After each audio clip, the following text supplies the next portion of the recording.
देखें, जैसे आपने भी ज़िक्र फरमाया और फिरदौस साहब ने ज़िक्र फरमाया कि इंतहाई अफसोसनाक वाक़या है। इसके ऊपर जितने आंसू बहाए जाएँ उतने ही कम है, और जितनी दुहाई दी जाए उतनी ही दुहाई कम है, और सब लोग दुहाई दे रहे हैं। और मैं कहता हूँ भला हो सोशल मीडिया का कि सोशल मीडिया के ऊपर इन लोगों की आवाज़ उठ गई बसूरत दीगर जो पहली रिपोर्ट पुलिस की तरफ से बनाई गई थी, जिनमें इनको इनकी वालिदा को दहशतगर्द साबित किया गया, और इनको पता नहीं कोई बहुत बड़ा, जैसे कि ये कोई मेरे ख्याल से उसामा बिन लादेन के बाद दूसरे बड़े दहशतगर्द यही मतलूब थे जिस तरह उनको दिखाया गया पुलिस की रिपोर्ट में।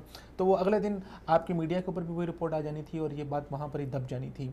अब तो बहुत ज़माना डिजिटलाइज हो गया है, हमारे पास और वीडियोस बहुत आ गई हैं जो उस वाक़े के पीछे गई थी, तो मसाइल हमारे सामने आना शुरू हो गए हैं और हमें पता चलना शुरू हो गया।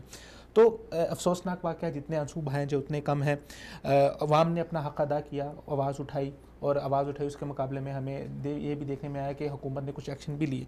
लेकिन माज़रत के साथ यहाँ पर हुकूमती जो ओहदेदारान हैं उनका रवैया बहुत ही शर्मनाक है और बहुत ही अफसोसनाक है। वज़ीर इत्तलात जो हैं फ़वाद चौधरी साहब, अगरचे उन्होंने जो CTD का ही मौक़िफ़ पेश किया, लेकिन वो ये इसका जवाज़ दे रहे हैं कि जी लगता है कि दहशतगर्दों ने ह्यूमन शील्ड इस्तेमाल की है। फिर उसके बाद आज ये अभी मैं प्रोग्राम में आने से पहले एक्सप्रेस की एक रिपोर्ट देख रहा था जिसमें साबिक़ गवर्नर कह रहे थे कि ये वाक़या इस तरह के दुनिया में होते रहते हैं, कोई अनहोनी चीज़ नहीं है।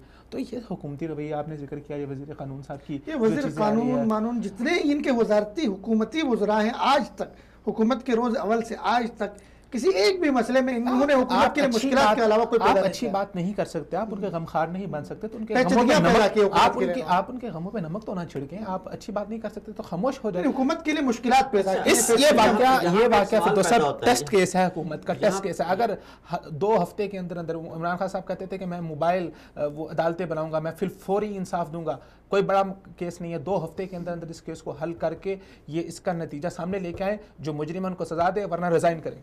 इसमें ये भी देखो, अगर ये वाकई अगर मुजरिम भी थे, ये अगर मान लेते हैं कि इनके पास देखो वो भी बना दिए, इनके पास क्या था, बारूद भी था, सब कुछ था, डाल देंगे ये लोग। उसके बावजूद भी आपको इख्तियार नहीं है कि आप रोड पे जाके कत्ल करें, किसी खातून का कत्ल करें। किसने दिया आपको इख्तियार?